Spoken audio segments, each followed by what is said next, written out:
जय हिंद मेरे प्यारे साथियों, स्वागत है आपका हमारे यूट्यूब चैनल में। सो गाइस, आज के इस वीडियो में हम बिहार एसएससी इंटर लेवल भर्ती 2023 से संबंधित हम मैथ्स के कुछ महत्वपूर्ण प्रश्नों करेंगे जो आपके एग्जाम के पॉइंट ऑफ व्यू से बहुत ज़्यादा महत्वपूर्ण होंगे। देखिए, प्रैक्टिस सेट नंबर 17 है। इससे पहले हमने 16 वीडियो बनाया है। अगर आपने उन वीडियो को नहीं देखा है तो आप हमारे प्लेलिस्ट के माध्यम से उन वीडियो को जरूर देखिएगा। तो चलिए बिना देरी के हम वीडियो को स्टार्ट कर लेते हैं। तो देखिए, यहाँ पे हमारा पहला नंबर प्रश्न देख लीजिए क्या है। पहला नंबर क्वेश्चन बोल रहा है यहाँ पे कि 3600 के गुणनखंडों की संख्या क्या होगी। तो देखिए, यहाँ पे गुणनखंडों की संख्या बताना है, वो अभी 3600 के। तो जब भी गुणनखंडों की संख्या निकालने को बोले क्वेश्चन में, तो यहाँ पे क्या किया जाता है, चलिए आप इस वीडियो को अंत तक जरूर देखिएगा। अब देखिए, यहाँ पे 3600 का गुणनखंड को निकालना है तो 3600 का टुकड़ों में गुणनखंड में इसको बांटना पड़ेगा। ठीक है, तो यहाँ पे कैसे बांट सकते हैं आप इसको, यहाँ पे 36 और मल्टीप्लाई इसको 100 के रूप में बांट सकते हैं। अब इसके आगे और इसको बांटिएगा तो इसको क्या कर सकते हैं, 9 मल्टीप्लाई 3 कर सकते, 9 मल्टीप्लाई 4 कर सकते हैं। और इसको क्या कर सकते हैं, इसको 25 मल्टीप्लाई यहाँ पे 4 कर सकते हैं। ठीक है, अब यहाँ पे 4 कर सकते हैं। इसको और इसको तोड़ें तो यह 3 का स्क्वायर हो जाएगा। यह करिएगा तो यहाँ पे 2 का स्क्वायर हो जाएगा। यह करिएगा तो 5 का स्क्वायर हो जाएगा। यह करिएगा तो यह भी 2 का स्क्वायर हो जाएगा। ठीक है, तो यहाँ से कुल मिलाकर यहाँ पे अगर इसके गुणनखंड को निकाला जाए तो यहाँ पे 3 का पावर 2। ठीक है, यहाँ पे मल्टीप्लाई 2 के पावर, यहाँ पे देखिए 2 के पावर 2 है और यहाँ के पावर भी 2 के पावर 2 है, तो यह 2 के पावर 4 हो जाएगा। और मल्टीप्लाई यहाँ पे 5 के स्क्वायर है। ठीक है, यहाँ पे 5 के स्क्वायर है। तो इस हिसाब से यह जो आपका गुणनखंड निकल कर आएगा और यहाँ से गुणनखंड निकल कर आ गया। अब यहाँ से आपको काउंट करना है कि कितने गुणनखंड है। तो जब भी आपको यहाँ इतना प्राप्त हो जाए, यह आप चाहें तो इसको एलसीएम मेथड से भी प्राप्त कर सकते हैं, जैसे कि ऐसे करके। ठीक है, 3600 का आप यहाँ से क्या कर सकते हैं, 5 से भाग दीजिएगा तो 5 6 का 5 7 35, 5 दूना का 10, 0। ठीक है, इस तरह से आप गुणनखंड निकाल कर भी इस फॉर्मेट में आप ला सकते हैं। और इतना लाने के बाद अब यहाँ से क्या किया जाता है कि यहाँ से जो पावर है उस वाले में जो है एक एक जोड़ दिया जाता है। यानी कि गुणनखंड निकालने के लिए क्या किया जाए, यहाँ इसका 3 का पावर देखिए 2 है, 2 का पावर 4 है और 5 का पावर कितना है, 2 है। तो इनके पावरों में एक एक जोड़ दिया जाता है। यानी कि 3 के पावर 2 है तो इसको क्या लिखेंगे, 3 लिखेंगे। ठीक है, उसके बाद मल्टीप्लाई करेंगे, 2 का पावर 4 है तो 4 के जगह पर क्या लिखेंगे, हम 5 लिखेंगे। उसके बाद मल्टीप्लाई करेंगे और 5 के पावर 2 है तो 2 के बाद हम एक प्लस करेंगे तो कितना आएगा, 3 आएगा। इतना मल्टीप्लाई कर दीजिएगा, आपका गुणनखंड निकल कर जाएगा। तो 5 तिया का 15, 15 तिया का 45, यानी कि 3600 जो है अंक लिखा गया है या 3600, इसमें गुणनखंडों की संख्या अगर काउंट किया जाए तो कितना आएगा, 45 आएगा। तो ऑप्शन नंबर 20 क्वेश्चन का राइट आंसर हो जाएगा 45। ठीक है, चलिए नेक्स्ट प्रश्न की ओर चलते हैं। तो देखिए नेक्स्ट यहाँ पे हमारा दूसरा नंबर प्रश्न देखिए। क्वेश्चन बोल रहा है कि 21 से 50 तक के सभी अभाज्य संख्याओं का औसत क्या होगा। ठीक है, 1 दशमलव संख्या तक पूर्णांकित करना है, क्या होगा। ठीक है, 21 से लेकर 50 तक।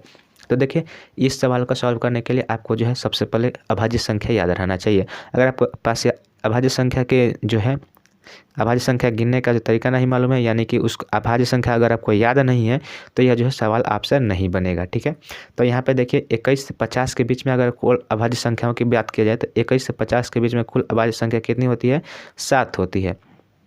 चलिए अब काउंट करते हैं कौन कौन है। तो देखिए, पहला आपका 21 आएगा, उसके बाद इसको जोड़िएगा, 21 के बाद दूसरा कौन सा आएगा, दूसरा 23 आएगा। ठीक है, 23 के बाद यहाँ पे आप इसको प्लस करिएगा। देखिए 21 से बोल रहा है तो 21 से बोल रहा है तो 21 को आपको काउंट नहीं करना है। ठीक है, तो 21 को काउंट नहीं करना है तो 21 को आप मिटा दीजिए। ठीक है, पहले ही मिटा दीजिए, बात का झंझट नहीं रहेगा। ठीक है, अब 21 के बाद क्या आएगा, 21 के बाद आपका 29 आएगा, 29 के बाद क्या आएगा, 29 के बाद आपका 31 आएगा, 31 के बाद आपका क्या आएगा, 31 के बाद आपका 37 आएगा, 37 के बाद क्या कीजिएगा, 37 के बाद प्लस आपका 41 होगा और 41 के बाद आपका क्या होगा, 43 हो जाएगा। ठीक है, यह सब प्लस करना है। ठीक है, प्लस करना है, 43 होगा। 43 के बाद क्या होगा, 43 के बाद आपका 47 हो जाएगा। 49 नहीं होगा क्योंकि 7 से वह कट जाता है, उसके बाद ऊपर जाना ही नहीं है। अब इसको काउंट करिएगा तो 1 2 3 4 5 6 7, टोटल 7 संख्या है। और औसत निकालने के लिए क्या किया जाता है, तो टोटल संख्याओं का योग बटा टोटल संख्या से भाग दिया जाता है। तो 7 से भाग दीजिएगा। अब यहाँ पे आप इस सभी को ऐड करिएगा तो कितना आएगा, तो 251 आएगा। ठीक है, 251 में 7 से भाग दीजिएगा तो यह जो कट कर आएगा, यह कट कर आएगा कितना, 35.8 के लमसम में आपका जो है आएगा। परंतु यहाँ पे 8 के बाद भी यह संख्याएं जो बढ़ती जाएगी, इसलिए हम इसको क्या मान सकते हैं, लगभग में 35.9 मान सकते हैं। ठीक है, तो यही आपका राइट आंसर हो जाएगा। और देखिए ऑप्शन नंबर ए में दिया है 35.9। ठीक है, ऑप्शन नंबर ए इस क्वेश्चन का राइट आंसर होगा। ठीक है, उम्मीद करते हैं क्वेश्चन समझ में आया होगा। देखिए इसमें करना कुछ नहीं था, केवल यहाँ पे जो है सवाल बहुत ही ईजी था। लेकिन यहाँ पे क्या है, यहाँ पे जो है आपको अभाज्य संख्या याद होनी चाहिए। अगर अभाज्य संख्या आपके पास याद नहीं है तो आप कुछ भी कर लीजिएगा, यह सवाल आप नहीं बना सकते हैं। ठीक है, चलिए अब नेक्स्ट क्वेश्चन कर चलते हैं। तो देखिए नेक्स्ट यहाँ पे हमारा तीसरा नंबर देखिए प्रश्न क्या है। क्वेश्चन बोल रहा है कि तीन संख्याएं 1/2 अनुपात 2/3 अनुपात 3/4 के अनुपात में है, तो सबसे बड़ी और सबसे छोटी संख्या के बीच का अंतर कितना है, 27 है। तो सबसे छोटी संख्या निकालना है, क्या होगा सबसे छोटी संख्या। तो देखिए जब भी आपको यहाँ पे अनुपात में संख्याएँ दिया हो और वह भी क्या दिया है, बट्टा में भिन्न में दिया गया है, जैसे कि 1/2, उसके बाद अनुपात है 2/3 है, उसके बाद क्या है अनुपात है, उसके बाद 1/4 है। अब इस भिन्न को क्या करना है, इस भिन्न को रियल अनुपात में बदलने के लिए क्या करना पड़ेगा, तो जो नीचे वाली संख्याएं इस संख्याओं में एलसीएम निकालना होगा। तो ये 2, 3 और 4 का एलसीएम क्या होगा, तो एलसीएम 2, 3, 4 का एलसीएम आपका हो जाएगा, एलसीएम आपका क्या होगा 2, 3, 4 का जो एलसीएम होगा आपका 12 हो जाएगा। और 12 एलसीएम होगा तो 12 से इन सभी में मल्टीप्लाई कराना होगा, क्योंकि यहाँ पे आपको रियल वैल्यू निकालना है। तो 1/2 मल्टीप्लाई 12 अनुपात 2/3 मल्टीप्लाई 12, उसके बाद अनुपात 1/4 मल्टीप्लाई यहाँ पे 12। अब 12 हो गया, अब यहाँ पे काट दीजिएगा, तो यह कटेगा 6 बार में, इसको काटिएगा कितने 4 बार में, और यहाँ पे इसको काटिएगा तो यह कटेगा 3 बार में। तो अब यहाँ पे आप गुना करिएगा तो यहाँ पे क्या आएगा, यहाँ पे जो आपका आएगा यह 6 आएगा, यह चढ़ती है यह कितना आएगा 12 आएगा, और उसके बाद यह जो है कितना आएगा, यह 3 आएगा। ठीक है, तो यह 6, 12, 3 यह आपकी संख्याएं निकल कर आई है। अब यहाँ पे जो संख्याएं निकल कर आने के बाद जो है, सॉरी यहाँ पे देखिए 12 नहीं होगा, यहाँ पे क्या होगा 4 3 का यहाँ पे 8 होगा। ठीक है, थोड़ा सा मिसप्रिंट हो रहा है, मिस हो रहा है, आप थोड़ा देख लीजिएगा। ठीक है, यहाँ पे क्या आएगा 8 आएगा। अब देखिए यहाँ पे 8 तो आ गया। अब देखिए यहाँ पे क्वेश्चन में क्या बोल रहा है, उसके बाद यहाँ पे आप देखिए क्वेश्चन में जो दिया है कि सबसे बड़ी और सबसे छोटी संख्या के बीच का अंतर कितना है। तो सबसे बड़ी और सबसे छोटी संख्या के बीच का अंतर यहाँ पे देखना है। तो यहाँ पे क्या करना पड़ेगा, क्वेश्चन में देखिए बोला है कि सबसे बड़ी और सबसे छोटी संख्या के बीच का अंतर 27 है। तो सबसे बड़ी संख्या यहाँ पे 5 है और सबसे छोटी संख्या कितना है आपका यहाँ पे 3 है। तो इन दोनों के बीच में अंतर कितना है, तो इन दोनों के बीच में अगर रेशियो की बात करें तो 5 का अंतर है, और संख्या की बात करें तो कितने का 27 का अंतर है। अब इसको काटिएगा तो देखिए यह दशमलव में जा रहा है, परंतु यहाँ आपका ऑप्शन जो है दशमलव में नहीं है, यानी कि हमारा क्वेश्चन जो है कुछ गलत हुआ है, कुछ यहाँ पे मिस हुआ है। ठीक है, देखिए यहाँ पे थोड़ा सा हम चेक कर लेते हैं क्वेश्चन में क्या गड़बड़ हुआ है। तो देखिए यहाँ पे क्वेश्चन में जो है आपका यहाँ पे 1/4 नहीं है, यहाँ पे जो क्वेश्चन में यहाँ पे आपका जो आपका बुक है उसमें क्वेश्चन में जो है यहाँ पे आपका 3/4 लिखा गया है। ठीक है, इसमें एक मिस हो गया है, मिसप्रिंट हुआ है। ठीक है, इसका आप यहाँ पे क्या कर लीजिएगा 3 बना लीजिएगा। ठीक है, चलिए इसको हम थोड़ा सा मिटा लेते हैं, उसके बाद अच्छे से इसको बनाते हैं।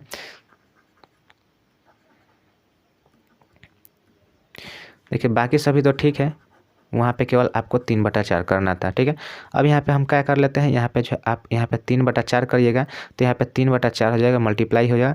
ठीक है, अब यहाँ पे 3 से 4 से काटे हैं तो 3 बार में गया, और 3 3 का यह कितना होगा, 3 3 का यह 9 हो जाएगा। यहाँ पे 3 नहीं होगा, 9 हो जाएगा। ठीक है, 9 हो जाएगा। अब यहाँ पे सबसे बड़ी संख्या और सबसे छोटी संख्या के बीच का अंतर देखना है। तो सबसे बड़ी संख्या 9 है, सबसे छोटी संख्या 3 है, सॉरी 6 है, और इन दोनों के बीच में कितने का अंतर है, 3 का अंतर है। और 3 बराबर कितना दिया है, 27 दिया है। तो यहाँ से एक रेशियो का मान निकल कर आ जाएगा कितना, एक रेशियो का मान आपका 9 आ जाएगा। हमें निकालना है सबसे छोटी संख्या। तो सबसे छोटी संख्या आपका 6 है और एक रेशियो का मान 9 है, तो 9 से मल्टीप्लाई कीजिएगा तो 9 6 कितना हो जाएगा, 54 हो जाएगा। तो 54 इसका राइट आंसर हो जाएगा। देखिए ऑप्शन नंबर डी में दिया है 54। ठीक है, बहुत ईजी प्रश्न था, थोड़ा सा यहाँ पे क्या हुआ था, मिसप्रिंट हुआ गया था, जिसके कारण जो है सवाल गड़बड़ आ रहा था, जो कि ऑप्शन से मैच नहीं करता है। इसलिए हमने थोड़ा सा सवाल देखने के लिए थोड़ा सा क्या हुआ, समय लगा, इसलिए आप इसको अपने से बना लीजिएगा। ठीक है, कितना 54 आएगा, यहाँ पे 3/4 कर लीजिएगा। चलिए अगला प्रश्न कर चलते हैं। तो अगला यहाँ पे देखिए हमारा चौथा नंबर प्रश्न देखिए क्या है, बोल रहा है एक कंटेनर में 20 लीटर मिश्रण है जिसमें 10% सल्फ्यूरिक एसिड है। बिलियन को 25% सल्फ्यूरिक एसिड बनाने के लिए इसमें मिलाए जाने वाले सल्फ्यूरिक एसिड की मात्रा ज्ञात करना है। ठीक है, यहाँ पर मात्रा निकालना है कि इसमें जो है बिलियन को जो है 25% सल्फ्यूरिक 10% से 25% सल्फ्यूरिक एसिड करने के लिए उसमें और कितना मिलाना पड़ेगा। तो देखिए सबसे पहले यहाँ पे आप मिश्रण याद रखना चाहिए। टोटल मिश्रण कितना है, तो टोटल मिश्रण आपका दिया है 20 लीटर। ठीक है, 20 लीटर दिया है। क्वेश्चन बोल रहा है कि सल्फ्यूरिक एसिड ठीक है 10% है। मान लीजिए यह अम्ल हो गया, सल्फ्यूरिक अम्ल ऐसे लिख ले, और इधर वाटर हो गया। ठीक है, तो सल्फ्यूरिक अम्ल पहले में कितना है 10% है, तो वाटर कितना हो जाएगा 90%। ठीक है, अब यहाँ से हम इसको हटा दें तो क्या हो जाएगा 1:9 हो जाएगा। 0 उसका काट दिए तो 1:9 हो गया, ठीक है।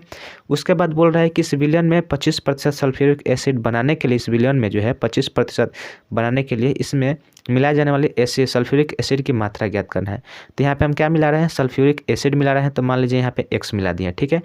वाटर तो मिला नहीं रहे हमें, तो वाटर को क्या करना होगा, बराबर करना होगा, ठीक है। लेकिन यहाँ पे कुछ मिलाने पर जो है सल्फ्यूरिक अम्ल कितना हो जा रहा है, 25% हो जा रहा है। देखिए अब 25% हो जा रहा है तो जो आपका वाटर होगा कितना हो जाएगा, वो आपका 100 हो जाएगा। इसको काटेगा तब 25 से कम 25 और सॉरी 100 नहीं होगा, यहाँ पे जो है आपका क्या हो जाएगा 25%। तो ये आपका सल्फ्यूरिक हो गया। तो 100 में से 25% ये प्रतिशत यही हो गया। तो वाटर कितना बचा, वाटर 75 बच गया। तो यह आपका जो है 25 से कम 25 और 25 3 का क्या हो जाएगा 75। यानी कि यहाँ पे जो है आपका इस 25 को हटा देकर क्या लिखेगा, यहाँ पे इनका रेशियो का मान क्या होना चाहिए। तो यहाँ पे रेशियो का जो मान आपका आ जाना चाहिए 1:1 यहाँ पे क्या आएगा 1:3। तो अब देखिए यहाँ पे अब यही इतना तो आपने लिख लिया। अब यहाँ पे आपको समझने की बात यह है कि पहले एक था और उसमें क्या मिला रहे थे हम, यहाँ पे सल्फ्यूरिक अम्ल मिला रहे थे, परंतु वाटर नहीं मिला रहे थे। तो वाटर की जो मात्रा क्या होनी चाहिए, हर हाल में बराबर होना चाहिए। तो यहाँ पे 9 है तो यहाँ पे भी 9 करिएगा। तो 9 करने के लिए यहाँ पे 3 से मल्टीप्लाई करिएगा तो इधर भी 3 से मल्टीप्लाई हो जाएगा, ठीक है। तो यह जो है यह आपका 3 हो जाएगा, यह आपका 9 हो गया। तो यह दोनों तो बराबर हो गया। तो यहाँ पे पहले 1 था और 1 से कितना हो गया 3 हो गया, ठीक है। पहले 1 था और 1 से 3 हो गया, यानी कि कितने रेशियो का मान बढ़ा, तो 2 रेशियो का मान बढ़ा, ठीक है। अब यहाँ से देखिए यहाँ पे 1 और यह 9 10 था और 10 बराबर आपका कितना 20 दिया था, ठीक है। 10 बराबर आपका 20 दिया था। तो यहाँ से जो आपका एक रेशियो का मान निकल कर आ गया कितना 2 आ गया। तो एक रेशियो का मान 2 आ गया। हम यहाँ पे 2 रेशियो मिलाए हैं x बराबर। तो यहाँ से x बराबर क्या हो जाएगा 2 × 2 यानी कि 4 लीटर। अगर हम उसमें जो पहले वाला जो अनुपात है, अगर इसमें हम 4 लीटर जो है सल्फ्यूरिक अम्ल मिला देते हैं तो वह जो है आपका जो दूसरा अनुपात प्राप्त होगा वह 3:1 यानी कि 1:3 यानी कि 25% सल्फ्यूरिक अम्ल होगा और 75% पानी हो जाएगा। तो ऑप्शन नंबर सी इसका राइट आंसर होगा 4 लीटर, ठीक है। 4 लीटर हमें वह सल्फ्यूरिक अम्ल मिलाने की ज़रूरत है, ठीक है। उम्मीद करते हैं क्वेश्चन समझ में आया होगा। चलिए नेक्स्ट प्रश्न की ओर चलते हैं। तो नेक्स्ट यहाँ पे देखिए हमारा 5 नंबर प्रश्न देखिए बोल रहा है कि 2 विद्यार्थी ए और बी एक परीक्षा में उपस्थित हुए। ए ने बी से 8 अंक अधिक प्राप्त किया और ए के अंक उनके अंकों के योग का 55% थे। तो ए और बी द्वारा प्राप्त अंकों का योग क्या होगा, ठीक है। तो देखिए यहाँ पे हमें समझना है यहाँ पे कि ए और बी बोल रहा है। तो बोल रहा है कि ए जो है बी से जो है 8 अंक अधिक प्राप्त करता है, यानी कि बी अगर x अंक प्राप्त करता है तो ए कितना x + 8 अंक प्राप्त करेगा, ठीक है। अब उसके बाद देखिए बोल रहा है कि और ए के अंक उनके अंकों के योग का 55% है, यानी कि ए के अंक, ठीक है। ए का अंक, तो ए का अंक कितना है, तो ए का अंक x + 8 है। तो इसका जो है इन दोनों के अंकों का योग का 55% है, ठीक है। यानी कि x + 8 + x का जो है कितना होगा 55% आपको निकालना है। तो 55/100 हो जाएगा। इसको काटेगा तो 11 × 5 = 55 और यहाँ पे हो जाएगा 20 × 5 = 100, ठीक है। तो 20 इधर भाग दे रहा है, इधर आकर गुना करेगा तो यह क्या हो जाएगा 20x हो जाएगा प्लस यहाँ पे 8 दूना का कितना होता है 8 दूना का 16 160 हो जाएगा, ठीक है। और देखिए यहाँ पे जो x मिलकर 2x हो जाएगा और 2x से जब x में 11 में गुना होगा तो क्या हो जाएगा 11 दूना का 22x हो जाएगा प्लस यहाँ पे 11 88 हो जाएगा, ठीक है। अब यहाँ से क्या कीजिएगा तो x का उधर ले जाइएगा और 88 को इधर लाइएगा। तो यहाँ जो हो जाएगा आपका 160 माइनस यहाँ पे 88 हो जाएगा और बराबर 22x माइनस आपका 20x हो जाएगा। तो यहाँ से निकल करके आएगा तो इसमें से घटाइएगा तो 0 में से 10 8 जाएगा तो यहाँ पे क्या आएगा 2 आएगा, इधर बच गया 15 में से 8 जाएगा तो 15 में से 8 जाएगा तो यहाँ पे क्या हो जाएगा 7 हो जाएगा, ठीक है। 7 हो जाएगा 72 बराबर यहाँ पे जो है आपका क्या हो जाएगा 2x, ठीक है। 2x यहाँ पे आपका 72 बराबर 2x आ गया। अब यहाँ पे 2x बराबर आपका 72 आ गया और देखिए यहाँ पे हमें क्या निकालना था, हमें a और b द्वारा प्राप्त अंकों का योगफल नहीं निकालना था। तो योगफल निकालना था तो यहाँ पे दोनों का योगफल क्या हो रहा था, इन दोनों का योगफल यहाँ हो रहा था x + 8 + x। तो यह निकल कर कितना आ रहा था, यह आ रहा था 2x + 8 हो रहा था, ठीक है। 2x + 8 हो रहा था। अब देखिए 2x + 8 होता है, यहाँ पे 2x का मान यहाँ पे 72 आ गया है तो 72 + 8 कर दीजिएगा तो यहाँ पे क्या निकल कर आ जाएगा 80 निकल कर आ जाएगा। यानी कि 80 जो है उन दोनों के आयु का योग जो है कितना होगा 80 होगा। तो देखिए ऑप्शन नंबर जो है 20 का बिल्कुल राइट आंसर हो जाएगा 80, ठीक है। बहुत ईजी प्रश्न था। चलिए बढ़ते हैं नेक्स्ट प्रश्न की ओर। तो देखिए नेक्स्ट यहाँ पे हमारा देखिए अब 6ठा नंबर प्रश्न है। क्वेश्चन बोला है कि ए ने 15% लाभ पर जो है 1495 रुपये में एक वस्तु बेची, उसने एक अन्य वस्तु खरीदी जिसमें जो है वह क्रय मूल्य पहले वस्तु के क्रय मूल्य के बराबर था, तो उसके द्वारा जो है नई वस्तु को सीधे 10% के लाभ पर बेच दिया गया, तो ए का कुल लाभ कितना होगा। ठीक है, ए का कुल लाभ यानी कि पहले वस्तु पर भी और दूसरे वस्तु पर भी, इन दोनों वस्तु पर मिलाकर इसका जो है कुल लाभ क्या होगा। तो देखिए पहले वस्तु को 15% के लाभ पर बेच रहा है, तो कितना, 1495 रुपये में बेच रहा है, तो 1495 यानी कि यह कितना हो गया, 115 बराबर जो है यह आपका कितना, 1495। देखिए इसको हम 2 लाइन में बना सकते हैं, केवल 2 लाइन में इस सवाल को बना सकते हैं, बहुत ही इजी प्रश्न है।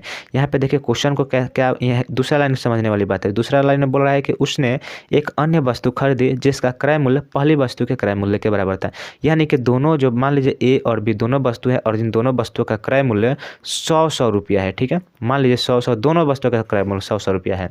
ठीक है, और पहले को वह जो 15% लाभ पर बेच रहा है, तो यानी कि यहाँ पे 15 रुपये का फायदा हुआ, और इसको जो है 10% लाभ पर बेच रहा है यानी कि 10 रुपये का यहाँ पे लाभ हुआ, तो दोनों मिलाकर कितना हो गया, दोनों मिलाकर 25 रुपये का लाभ हो गया।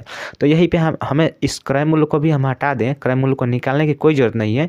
हम इसको क्या कर सकते हैं, इसको 115 बराबर इतना कर सकते हैं, और हमें दोनों पे लाभ निकालना है, तो दोनों पे लाभ निकालने के लिए 25% निकालेगा। ठीक है, 25% बराबर क्वेश्चन मार्क, यानी कि क्या होगा, तो इसको हम x मान लीजिएगा, तिरछा से गुना करेंगे तो क्या हो जाएगा, 1400 जो है 95 बटा यहाँ पे आपका 115 हो जाएगा, और मल्टीप्लाई क्या हो जाएगा, 25 हो जाएगा। ठीक है, अब इसको यहाँ से काटेगा तो 115 से इसको काटेगा तो यह जो आपका 13 बार में चला जाएगा, 13 बार में चला जाएगा। ठीक है, और अब यहाँ से 13 से मल्टीप्लाई 25 करिएगा, तो 13 से मल्टीप्लाई 25 करिएगा तो कितना हो जाएगा, तो 25 3 75 हो जाता है, और यहाँ पे 25 से कम 25 जोड़िएगा, 5 7 5 12 का 2 2 हासिल 1 कितना 3, यानी कि 325 इसका राइट आंसर हो जाएगा। ठीक है, यहाँ पे जो है 325 रुपया जो है उसको दोनों वस्तु पर लाभ होगा। तो देखिए ऑप्शन नंबर ए में दिया है 325 रुपया दोनों वस्तुओं पर लाभ होगा, ऑप्शन नंबर ए इसका राइट आंसर हो जाएगा। चलिए अब नेक्स्ट क्वेश्चन की ओर बढ़ते हैं। देखिए 7 नंबर प्रश्न है कि साधारण ब्याज पर 480 रुपये का निवेश किया जाता है, तो 20 महीने बाद जो है यह 520 रुपया हो जाता है, तो प्रतिवर्ष ब्याज दर क्या होगा। ठीक है, तो प्रतिवर्ष ब्याज दर निकालना है। हम यहाँ पे देखिए इसको सूत्र की सहायता से हम आसानी से बना सकते हैं, फार्मूला की सहायता से। यहाँ पे क्या होता है आपका जो है SI बराबर होता है P यानी कि मूलधन मल्टीप्लाई T मल्टीप्लाई R बटा 100। ठीक है, तो यहाँ पे जो आपका SI कितना दिया है, यानी SI यानी कि ब्याज आपका क्या हो रहा है, 480 रुपये आपका मूलधन है, 520 रुपया जो है 20 महीने बाद हो जाता है। ब्याज आपका कितना बढ़ रहा है, तो ब्याज जो है आपका 40 रुपया बढ़ रहा है, 540 है 520 के बीच में कितना का अंतर है, तो 40 रुपये का अंतर है। मूलधन आपका कितना है, तो मूलधन आपका 480 रुपया है, मल्टीप्लाई T आपका कितना है, तो T आपका 20 महीना है, और इसको साल में बदलिएगा तो 12 से भाग दीजिएगा। उसके बाद T आपको निकालना है, यानी समय दे दिया है, हमें निकालना क्या है, हमें R निकालना है, परसेंट निकालना है। ठीक है, परसेंट निकालना है, और बटा मल्टीप्लाई क्या हो जाएगा, 100 हो जाएगा। अब यहाँ पे काटिएगा तो देखिए 1 0 से 1 0, यहाँ से 1 0 से 1 0, 12 से काटिएगा तो 12 चौक 48 हो जाएगा, और उसके बाद यहाँ क्या हो जाएगा, 4 और मल्टीप्लाई 2, तो 4 दूना का 8 हो जाएगा, और 8 काटिएगा तो 8 5 40 हो जाएगा, यानी कि R बराबर आपका क्या हो जाएगा, R बराबर यह 5 होगा, 8 5 40, यानी कि 5% आपका राइट आंसर हो जाएगा, जो कि देखिए ऑप्शन नंबर बी में दिया है 5%। ठीक है, इसको हम फार्मूला की सहायता से आसानी से बना सकते थे, बहुत ईजी प्रश्न था। चलिए बढ़ते हैं नेक्स्ट प्रश्न की ओर। तो देखिए नेक्स्ट यहाँ पे 8 नंबर देखिए प्रश्न हमारा क्या बोल रहा है, क्वेश्चन बोल रहा है कि एक बेलन की त्रिज्या 150% बढ़ा दी गई, इसकी ऊंचाई 20% कम कर दी गई, तो इसकी मात्रा में कितने प्रतिशत की वृद्धि हुई है। तो देखिए इस सवाल को हम कैसे बनाएंगे, तो इस सवाल को हम सक्सेसिव मेथड से बना सकते हैं बहुत ही आसानी तरीके से। देखिए यहाँ पे आपका बेलन का जो है आपका क्या यहाँ पे निकलना है, बेलन की मात्रा यानी कि बेलन का आयतन बोल रहा है। ठीक है, आयतन में कितने प्रतिशत की वृद्धि हुई है, तो बेलन का आयतन क्या होता है, बेलन का आयतन होता है आपका πr²h। ठीक है, यह बेलन का आयतन होता है। तो देखिए यहाँ पे 2 आपको आयतन निकालना होगा, एक घटाने पर और पहले वाला। ठीक है, ओल्ड और न्यू, तो इन दोनों के बीच में अगर देखा जाए तो पाई का मान दोनों में बराबर हो जाएगा। पाई से हमें कोई भी लेना देना है, क्योंकि दोनों में पाई मल्टीप्लाई कर रहा है, तो दोनों में से हटा भी सकते हैं हम इसको। अब हमारा बच गया r² और h, इसी पे हमारा जो है यह जो है मात्रा जो है यानी कि आयतन जो है डिपेंड करता है कि वह पुराने में कितना होगा और नया में कितना होगा। तो 150% का अगर हम भिन्न में बदलें तो 150% को भिन्न में बदलिएगा तो क्या हो जाएगा, 150 बटा 100, इसको काटेगा तो 50 दूना का 100 और 50 3 का 150। तो यहाँ पे जो मान लीजिए आपका पहले 2 था और 3 बढ़ा तो कितना हो गया 5 हो गया। तो 2 से यहाँ पे 5 करिएगा और यह आपकी त्रिज्या है और त्रिज्या यहाँ पे क्या है स्क्वायर में है, तो इसको हम क्या करेंगे 2 बार लिखेंगे, 2 से 5 2 से 5, ठीक है। उसके बाद देखिए बोल रहा है इसकी ऊंचाई 20%। 20% बराबर क्या होता है, तो 20 है 1/5, यानी कि पहले 5 था और 1 कम हो गया तो कितना हो जाएगा 4 हो जाएगा। तो यहाँ पे 5 से यह कितना हो गया, इसकी ऊंचाई जो है 4 हो गई, ठीक है। तो ये आपका सक्सेसिव मेथड था, इस तरीके से हम इसको लिख देंगे। उसके बाद इसको 5 से 5 काटेंगे और यह 2 दूना का कितना है 4 है, तो यहाँ से 4 कट जाएगा, ठीक है। अब यहाँ पे क्या बच गया, यहाँ पे आपस में मल्टीप्लाई करेंगे तो यहाँ पे 1 आया है और यहाँ पे जब मल्टीप्लाई करेंगे तो कितना आएगा 5 आएगा। आप चाहें तो यहाँ पे पूरा भी मल्टीप्लाई कर सकते हैं, जैसे कि 2 दूना का 4, 4 5 20, तो यहाँ पे 20 भी लिखेंगे, तो 20 लिखेंगे यहाँ पे इसको मल्टीप्लाई करें तो 50 25 चौका 100। तो यहाँ पे भी अगर बाद में भी आप काटते हैं तो कितने का अनुपात आता है, 1:5 में आता है। तो इसी को हम यहाँ पे डायरेक्ट वहाँ पे भी काट कर यहाँ पे लिख दिए 1:5 का अनुपात आया है, ठीक है। अब यहाँ से देखिए कितने की वृद्धि हुई है, तो कितने 4 का वृद्धि हुई है और कितने पे हुई है 1 पे हुई है, और मल्टीप्लाई यहाँ पे क्या आएगा 100 करिएगा। तो यहाँ पे जो है कितने प्रतिशत का टोटल वृद्धि हो गया, तो टोटल जो है 400% की वृद्धि हो गई। तो ऑप्शन नंबर जो है इसका सी इसका राइट आंसर होगा, 400% की वृद्धि हो गई, ठीक है। उम्मीद करते हैं क्वेश्चन यहाँ समझ में आया होगा। देखिए अभी इस वीडियो का जो है लास्ट प्रश्न था और उम्मीद करते हैं आपने इस सभी प्रश्नों को जो आसानी से बनाए होंगे, देखे होंगे अच्छे तरह से, तो आपको समझ में आ ही जाएगा, ठीक है। चलिए मिलते हैं नेक्स्ट वीडियो में, तब तक के लिए जय हिंद जय भारत।